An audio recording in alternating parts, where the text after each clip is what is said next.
Good evening, I'm Kevin Annett, and tonight I'm going to give you a lecture that I was to present to the Oxford Union, which is the oldest debating society in the world. In April 2016, I was invited to come there in Oxford University in England and debate a cleric of the Catholic Church over the issue. Funnily enough, the topic was, is there any good in the Roman Catholic Church? Well, as so often happens on these occasions, the invitation to me was unexplainably withdrawn about 2 weeks before the event, and the debate between me and him never happened. So I thought it would be good to post online for the world to see exactly what I was going to say that night. Good evening. Let me begin by saying what a pleasant surprise it is to be able to join you all here tonight. The last time I tried to give a public talk in England, at a London rally to protest child trafficking by church and state, your privately run UK border agency saw fit to arrest, fingerprint, jail me, and then finally deport me from your country without giving a reason at all. So be that as it may, and it usually is, I especially want to thank you for having me here tonight, having the courage to have me here tonight. Tonight's topic for debate is framed rather tellingly. Is there any good in the Roman Catholic Church? And assumingly by that is meant its holding company, the Vatican Incorporated. Well, the very wording of the subject is interesting because it implies that no, there isn't any good at all. Let's search for some. Of course, trying to locate integrity in a corporation is like looking for love in a brothel. So perhaps the question of tonight's debate's already been answered. My job's done, we can all go home. In any event, the title of the main event tonight is a bit confusing, beginning with the term good, which is, after all, a completely relative and morally ambiguous term. The Spanish conquistadors and their slaughter-blessing Catholic priests thought that they were doing good when they wiped out millions of non-Catholic people for their own good. The Vatican's Inquisition that barbecued and tortured to death Christians who disagreed with Rome was officially entitled an auto de fe, which means act of faith. Even the present so-called liberal Pope Francis, Jorge Bergoglio, speaks of the goodness and zeal of the Franciscan missionaries who worked to death thousands of Aboriginal men, women, and children on Catholic slave plantations in California. Well, some things never change. Bergoglio also recently pardoned some 10,000 of his own child-raping priests, no doubt in the same spirit of doing good, at least good for his own institution. Human beings, especially when goaded on and justified by religion, always adorn their crimes in a halo of goodness. I've had personal experience of what I speak about.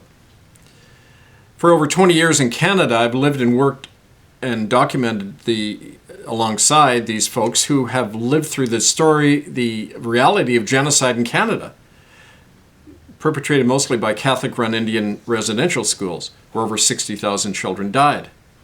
Half of these children never came back because at the hands of the priests and nuns, they were ritually tortured, routinely starved, trafficked, experimented upon, flogged, gang raped, and killed en masse with smallpox and tuberculosis. Not one Catholic priest has ever gone to trial for any of these crimes, nor will they. These killers are above the law as it stands now. And having had the misfortune of speaking with enough of these scum, I know that these complicit clergy are still convinced that they were only trying to do good to the little brown savages by killing their bodies to save their souls, to quote their buddy Thomas Aquinas, one of the founding theologians of the Catholic Church. So perhaps what we need to do is redefine the term good in a better way, using this simple definition. To do good means to do no harm to others and to let them be themselves. Of course, under that definition, you immediately disqualify and condemn the Roman Catholic Church, which has killed more people than any institution in human history. The Church of Rome's body count is well over 50 million corpses, ever since it was made a legal corporation by the Emperor Constantine in the year 317. All right, that may all be true, sputter the defenders of Rome. So nobody's perfect. But look at all the charitable works the Church does all the time. Isn't that good? Well, in that sense, perhaps tonight's topic for debate should have been entitled instead, was there any good in Pablo Escobar, the head of the criminal syndicate known as the Medellin drug cartel? Because Pablo engaged in lots of charitable good works for the poor folks of Colombia, just like the Roman Catholic Church, of which he was a dues-paying member. Pablo used his ill-gotten loot to build shelters for the homeless, playgrounds for some slum kids, and soup kitchens for the hungry. Of course, that charitable money was covered in blood and paid for by the early deaths from drug addiction of the very same people he was helping, but still, he was doing some good, wasn't he? Now, my analogy between Pablo Escobar and the Vatican is more than fitting, since not only are they members of the same club, but also the Vatican Bank is heavily invested in the international drug cartels as well as the arms and human trafficking industries that go along with it. GMO companies, Big Pharma, the biggest small arms company in the world, Beretta Limited, even dozens of online internet porn companies, all of these 100% Vatican investments pay for the goodies doled out to those deserving poor people who kiss the claw that feeds them. But let's take on directly the suggestion that the Roman Catholic Church, as the world's richest and least accountable corporation, plays a major role in providing charitable sustenance to the world's needy. Let's ask, what percentage of the Church's annual revenue actually goes towards charitable works? Well, it's an important question, not only for the debate tonight, but because the only legal basis for the Church to be exempt from paying taxes under the law of nations is that they must devote all, not some, but all, of their collected revenue for either the advancement of religion or charitable works.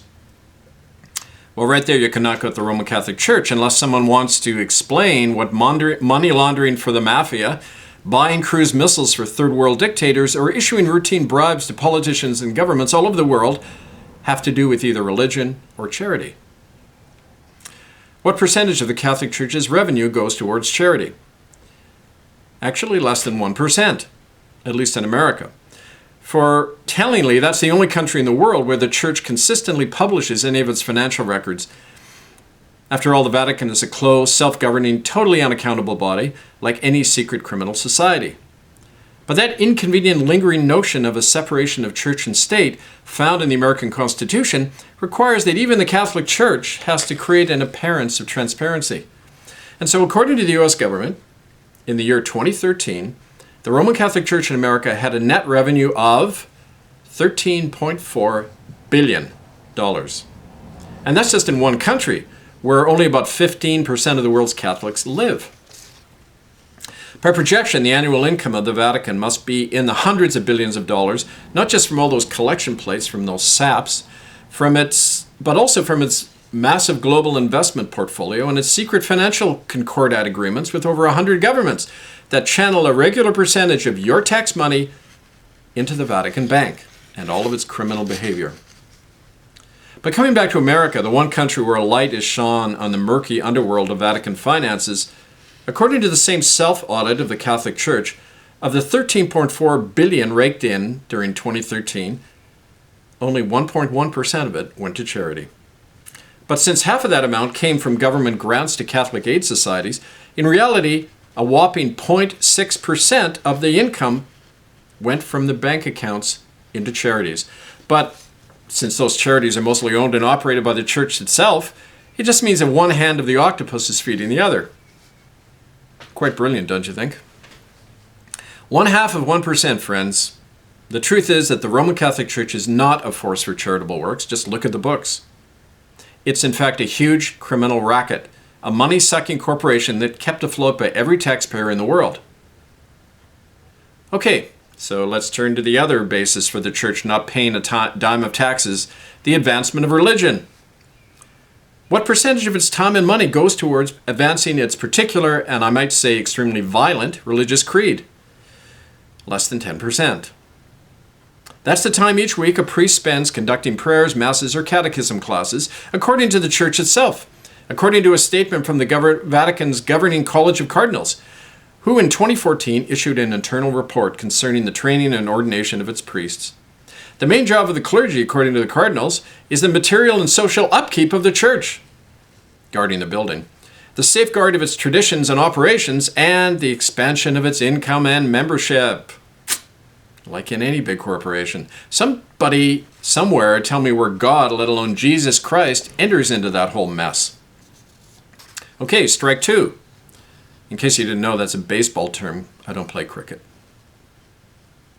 The third and final strike against the Roman Catholic Church And you got to watch out for that term, because the word Catholic means universal, which it does not. The final strike against the Catholic Church lies in its real and not imagined nature. Once its enormous pretense and lie is pulled back and we see it for what it is, historically and today. But to do so and to pierce the mental fog surrounding the Vatican Incorporated, we have to realize that the papacy is not a Christian church at all. On the contrary, it is in every respect a cult of emperor worship derived from late 3rd century Rome, not from the historic Jesus, not even from the early Christian church. This fact is crucial if we're to deal with the mental confusion of many people, atheists included, who ponder helplessly, but how can a body that preaches about the love of Jesus cause mass murder, genocide, and institutionalized child rape? Of course, the simple answer to that is that it's always the worst child rapist in town who has the most sterling reputation. The latter is needed as a cloak by any crook. The bigger the felony, the sweeter the coating. Talk, my friends, is easy, especially from a pulpit. But let's not forget what Jesus himself warned. Quote, "Many false prophets will come in my name and say, I am the Christ. But do not be fooled. By their works you shall know them." Bingo. By their works you shall know them. Well, we can see the works of the papacy all too well. Conquest, brutality, just wars, genocide, inquisition, and the crushing of the human spirit. And it all began when the Roman emperors Aurelian and Constantine created the Roman Catholic Church on the murdered bones of the early Christian church. The church was an extension and continuation of that other big killing machine called the Roman Empire. Proof of this, you don't have to look any further than the Pope's official title, which is Pontifex Maximus, which in Latin means the Great Bridge, between guess where? Heaven and earth. That was the Latin title of the emperors of Rome, starting with Aurelian in the year 275, who also assumed the title Deus et Dominus, means God and Master. One man who's become God. Well, first that was the emperor, but now today to a Catholic, it's the Pope. Christ is no longer the link to God, but a man is, elected and elevated blasphemously over humanity, even over God, by other old men in funny hats. Well, not surprisingly, every newly elected pope is also given the title Vicari Christi, which is even more blatant. In Latin, it means the replacement of Christ, the one who replaces Christ. In black and white, it's right there. Catholicism, papism, is the replacement of Christianity, an empire of conquest and wealth relying on the means of the world and not the way of Christ. Just look at the body count. And listen to these admissions of guilt right from the horse's mouth, or I should say ass. Statements from various popes down the centuries that have never been contradicted or repudiated by any of their successors. Pope Boniface in 1302. "We declare it is necessary for every human creature to be subject to the Roman pontiff." Pope Leo in 1520. "The Pope is Christ himself on earth." Pope Pius in 1929. "Fascism is simply the doctrines of our faith made the law and government." Pope John in 1962. "No man may enter into Christ unless he be led there by the sovereign pontiff." Pope John Paul in 1996. "Have no fear when men call me Christ on earth, for I am he." Pope Benedict in 2008. "You need not go to Christ for salvation. Come to me." Pope Francis in 2016. "Christ made himself sin, made himself the devil." That's new. "For our salvation. Only the church and its magisterium can claim holy infallibility." Have you had enough? I know I have. Well, is it any wonder that such a power-obsessed, megalomaniac religion makes itself unaccountable, sees nothing with its crimes, and uses the image and words of Christ himself to delude and soak its millions of duped followers to believe that a bit of a communion wafer or a papal blessing or the right amount of cash delivered into church coffers will buy their way into heaven, as if one can? Well, unfortunately, I saw it for myself when I was last in Rome in 2011. Right there in the Vatican Museum, a display board for buying indulgences, just like out of Martin Luther's day. Special papal blessings cost you only 150 euros. The more you spend, the closer you get to heaven. Although be warned, apparently, according to the sign, apparently God prefers credit cards to cash. How right when Pope Leo in 1520 said, "This myth of Christ has served us well." Well, the most dangerous group in the world is a super wealthy cult that sees itself as God, superior to everyone, and therefore justified in doing whatever is needed to protect itself and rule the world. A cult, in other words, like the Church of Rome. What other being than a cult can operate according to a criminal policy like crimen solicitanus, which has been binding on all Catholics since the year 1929. That policy states that whenever a child is raped or otherwise harmed by a priest, the police are not to be told, the victim is to be silenced, and if anyone speaks of this, they are excommunicated, thrown into hell for snitching on a rapist. Clearly, the God of Rome, like the mafia, cannot tolerate a snitch. Better instead to operate under a global criminal conspiracy to aid and abet child rapists and killers than to cost the church a lawsuit or save a child's life. Heaven forbid. And yet, despite all of this criminal arrangement, the world keeps wondering why there's so much child rape within the Church of Rome. Are we all that blind? Do we really think a lion isn't going to eat a gazelle? Well, John Acton, a British politician, said, "Absolute power corrupts absolutely." He was referring to the Church of Rome when he made that statement, something conveniently left out of the history books. The Church of Rome is absolutely corrupt, but it also corrupts whoever is near to it, like all who attend it, who fund it, who associate with it, or rent its halls, or smile on its policies, or look the other way at all its public relations gestures. All who do so partake in that corruption. And under the law of God and mankind, those human accessories are equally guilty of all its crimes. The only good that can be said to come out of this most violent, corrupt, and anti-Christ body in history is how its evil awakens people to the need for a return to the simple words, witness, and spirit of Jesus himself, a spirit that has always been the chief adversary of the Church of Rome. Jesus founded a community of called out people, a remnant not of this world, a congregation, not a church. Nowhere did Jesus speak of popes, of bishops, of rituals and ceremonies by which someone would mediate him and God to others. He said that the kingdom of heaven lay inside each of us, not outside in a communion wafer or a religious ritual. That inner kingdom of Christ alone is the guide of all true Christians, who must come out from and be separate from all these vile, false and violent churches that deny God in practice and kill children in practice.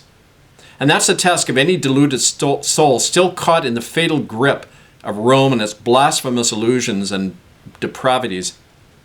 As America's founding fathers said, we hold this truth to be self-evident. And one of those men, the second U.S. President, John Adams, said, quote, "A free government and the Roman Catholic religion can never exist together in any nation or country. Liberty and popery are opposed," unquote. The nature of an ancient corporate evil like the Church of Rome does not change over time. It simply alters its appearance because it comes out of the dark ruler of this world, the one whom Jesus said, "He is a lie from the beginning, for he is the father of lies," Satan. It's a good thing to free ourselves from a lie as huge as Roman Catholicism and as criminal. As free-born men and women, we are made for the truth, and when we recognize it, our hearts and our minds breathe freely and we return to our natural sense of liberty and independence. From that place of freedom, we are empowered to take action to stop criminals in every high place, whether they be popes or presidents or prime ministers. For we, the people, are the source of all sovereignty, of government, of law, and of religion. We can and must stop and arrest and confine child-raping priests when the police and courts refuse to do so. We can and must shut down the churches that traffic children and have hidden their crimes over centuries, like the Catholic Church, the Anglican Church of England, the United Church of Canada, all of these criminal bodies.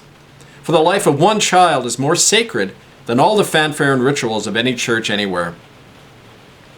Well, Jesus had his own prescription for child killers. He said, "Whoever would harm one of these innocent ones should have a millstone placed around his neck and be thrown into the sea." Well, I wonder what Jesus would say about an entire institution that mocks God, murders with impunity, rapes and murders children, and protects those who do so.